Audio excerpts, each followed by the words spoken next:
Furina, they seem to have gotten into a dispute. Please go see for yourself.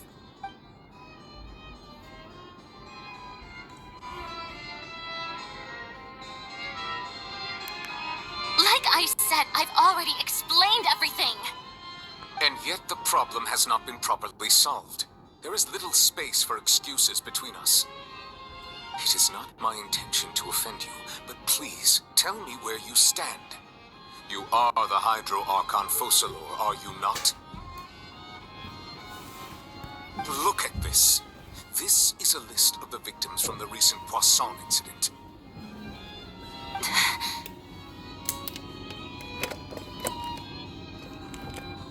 You mean they're all... We did not arrive in time to avert this disaster, and I will not have it happen again. I will say this once more. You must tell me everything you know. Yesterday, I found 3 stone slates in some ancient ruins near Poisson. Do you know anything about those? Seriously? You're questioning me like this is a court case now.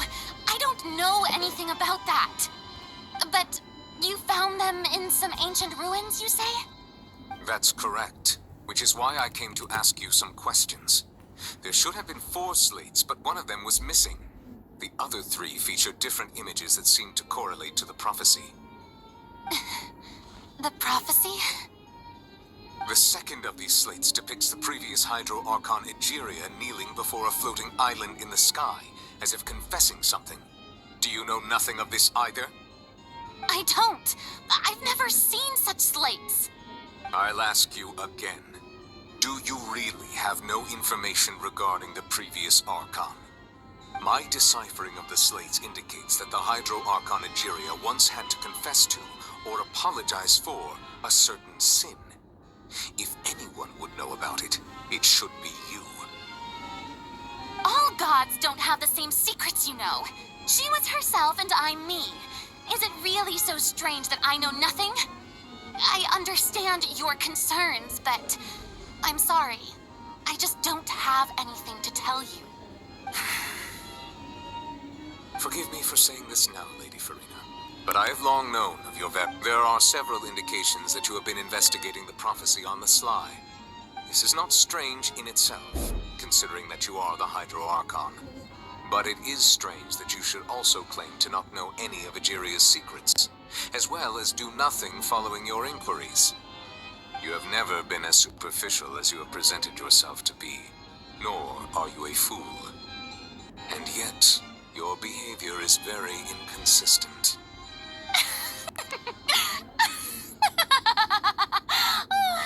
So you've been watching me all this time, have you? I didn't think you were that type. You... Well, since you know about my secret investigations, then you should know I'm actually working to take care of it. There's no point questioning or suspecting me. You're the Eudix, but you're still my subordinate. You should be following my lead. Just trust in me, you're Archon, and do as I say. Never mind whether you can truly convince yourself to or not. It'll all turn out fine. That's all I have to say. We do not discuss this matter again. Oh, the opera's about to start. Toodles!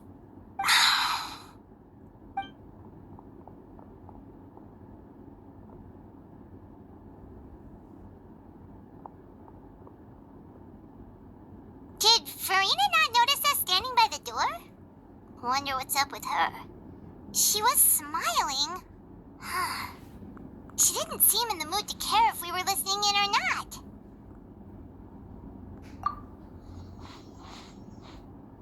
I assume you've been outside for a while now?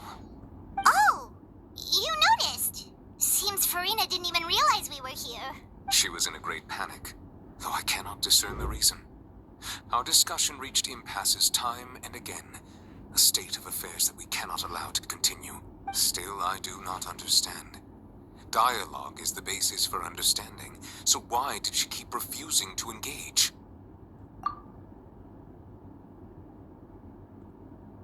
Everyone in her inner circle has noticed that she is hiding some secret. The issue is her attitude. I fear that she will not reveal anything unless absolutely forced to. We may have to create a situation in which she will have no choice but to speak. Oh? Like what? Normally, people will only reveal the truth when standing trial. Perhaps we must have the Hydro Archon experience just such a scenario. But Furina's seen so many trials, and she's really good at dodging questions. How do we make sure that she won't just slip away at the first chance she gets? We will need to consider this thoroughly, join forces with various parties, and then do what we can. If at all possible, I would prefer to recuse myself from this affair, but we must prevent the prophecy from coming to pass. This may be cruel to her, but all Fontaine is in crisis. The information a god possesses is too precious, and so we must take a chance on this. But who will lend us their aid to do such a thing?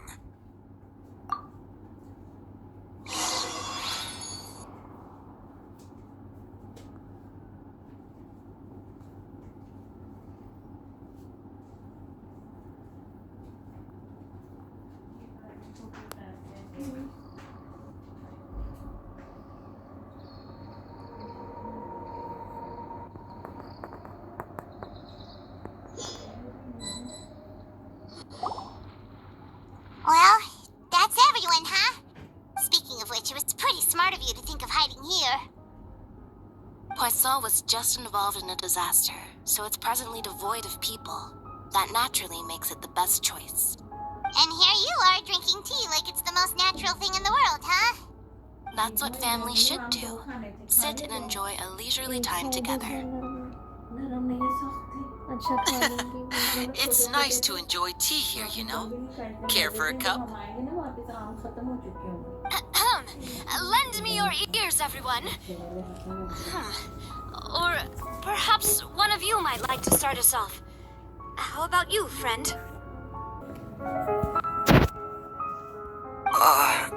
Me? No, I don't think I can. Then, how about you, good sir? I fear that I will cause the mood on this boat to become as somber as it is in court. Well then, I guess we're lucky we've got a local like me to organize things. Wonderful, the spotlight at last. I guess I'll be facilitating things from here. That was a little long-winded, don't you think? Oh, you might be right.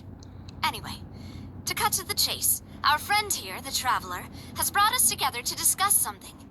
As for what that is, well, let's start by saying that we'll be pooling our efforts together to create a series of traps. Oh, how intriguing. Well, it's just an expression, really. One that I just learned from Chlorand, and used on the spot. So, let's invite her to explain in detail. A round of applause, please. Huh? Didn't you say that you would be facilitating this? Oh, come now. Your work doesn't involve much public speaking, right? This is a good chance to practice. You might even pick up some fancy oratory tricks to impress your boss with in the future. I see. And what does my boss say? He is glad that you consider him your boss. Do go on.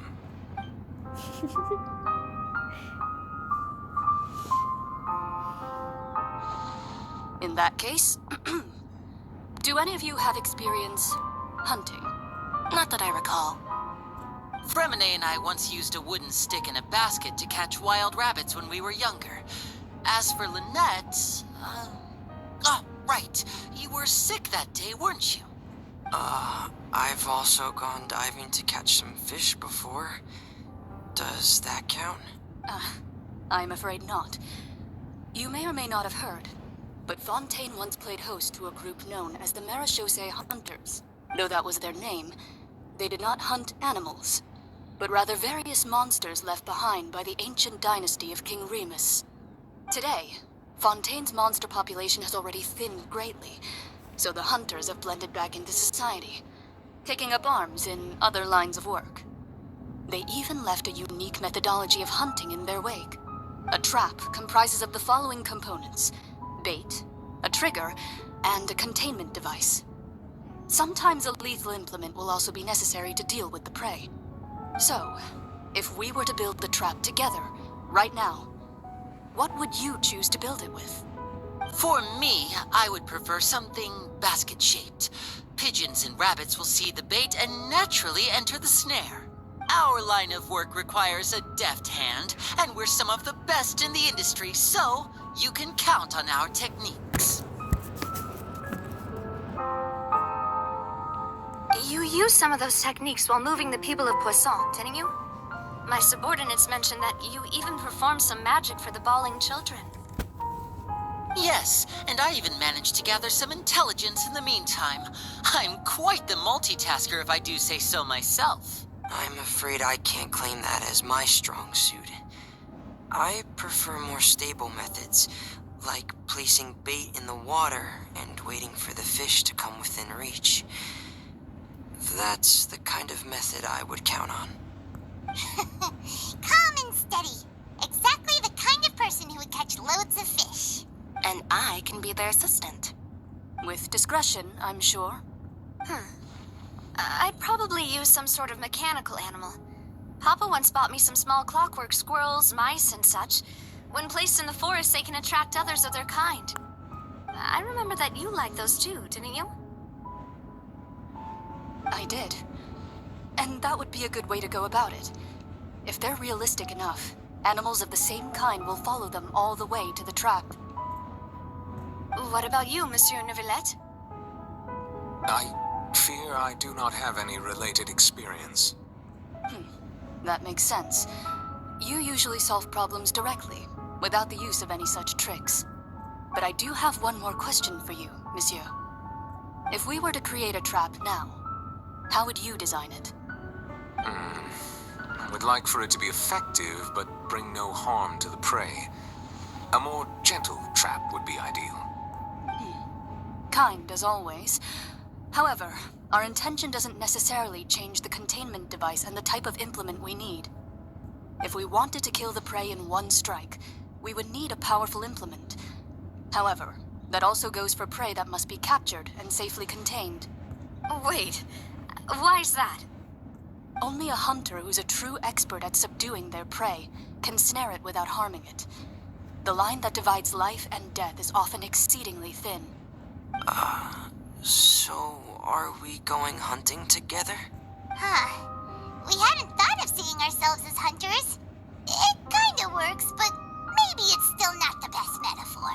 If our means of capturing and dealing with our prey is to put them on trial, then the hunting metaphor is actually quite accurate. But we shall require much more courage than any hunter to judge a god, a being whose seat is an exalted throne. Oh, so that's what's going on. Sounds very interesting.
It's been a tough few days, hasn't it?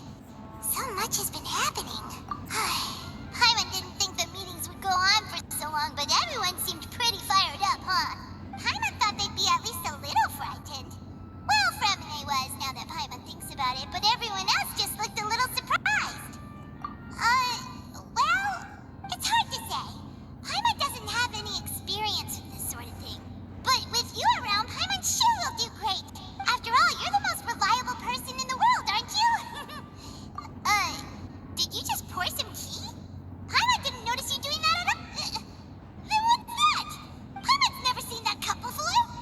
don't be frightened. I'm just joining you two for tea. I merely refrained from saying anything till now. Who's that voice? But there's no one here. Have you forgotten me already? Wait, you are familiar. You're the voice we heard from the sky in Sumeru. The voice from the sky, I fear that description is wrong, though not completely wrong. You're feeling lost now, just as you were feeling previously. I sensed that confusion, and thus came to you. Guiding people is an irresistible hobby of mine, after all. Consider me a passerby, just accepting a commission from my friend's disciple on a whim. The prophecy. Yes, what has been prophesied will be fulfilled. You may view such things as the history of the future. What? Then is there any way we can stop it? I believe you have witnessed a failed attempt with your own eyes. Can everything in Teyvat so easily be changed? Ah, so you've caught on. Just as prophecies are usually only the future as seen from the perspectives of the gods, could things be happening in hidden corners, where the gods' gaze does not fall? Are the things that you shall see different from the fate that the gods perceive?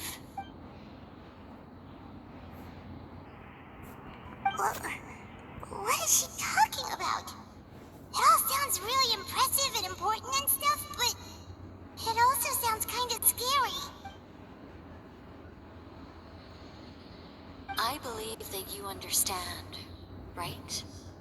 Some things are insignificant, but others, you must reach out to change. Ultimately, fate shall serve as your only guide, no matter what will happen in Teyvat's future. All you need to do is to play your part. This was good tea, by the way. Thank you for your hospitality. Well, that'll be all for today. The voice. It's gone.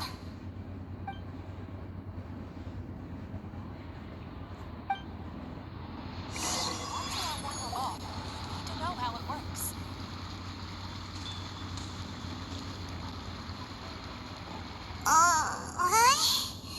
I want to hear someone talking. All right, coming. Hey, it's you who's getting lazy, okay? Well, I see I've walked in on some lively banter. Luna! Fine, just fine. I went to take part in that Steambird panel. It turned out to be more interesting than I expected.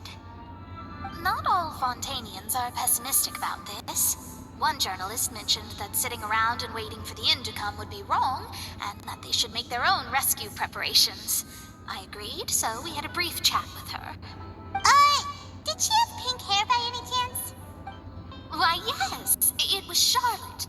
I assume you've heard of her, no? That I'm in full support of her view. Prophecies are very important, but how can people allow their lives to be commandeered by just a few words? That's right! Paimon's glad to hear something sensible for once. Ah, yes. About what we had discussed before. I did try, but I'm afraid I couldn't reach the old hag. I'll try again tonight, but I wouldn't get your hopes up. Huh?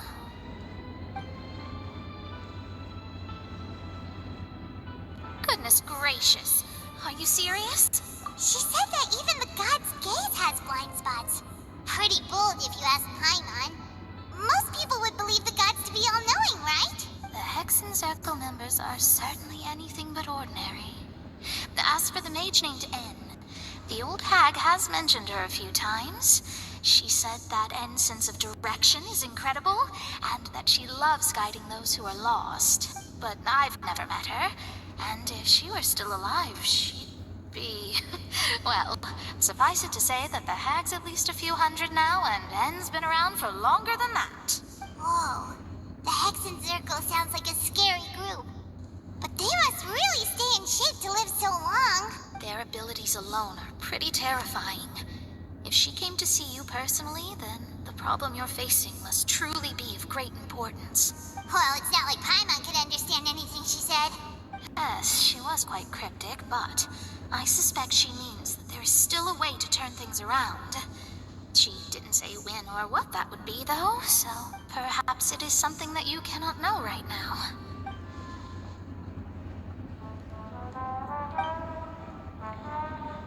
Traveler, Paimon, are you two all right? Oh, we're fine. We're just a little down right now. I see. I feel that same sense of desperation, too. I guess you could consider me someone who has often witnessed fate. So far as I have seen, it cannot be swayed. But even so, I still hope for and believe in miracles. Astrology is eternal and rational, but fate may not be. It is cruel, but it can also be beautiful. Perhaps that's what En was trying to tell you. Not to lose heart, and to believe that what you are seeing playing out before you is not yet set in stone. I did originally think of steering clear of all this, but I couldn't. Even if this is all futile, I still wish to help everyone. If we don't struggle to the last, then how can we face the end when it comes? Huh. You do have a point. There I go, talking about astrological principles again. It was worth trying to comfort you, even if only a little. I believe that you'll help those who are struggling in the same way I did. I suppose that might be why we always seem to meet by coincidence. Paimon feels kinda moved by what Mona said. But also kinda sad, too. Hey, Traveler. Paimon suddenly feels like going outside for a walk. Let's go. Let's walk around the city, shall we? There's a few spots we always like to walk by.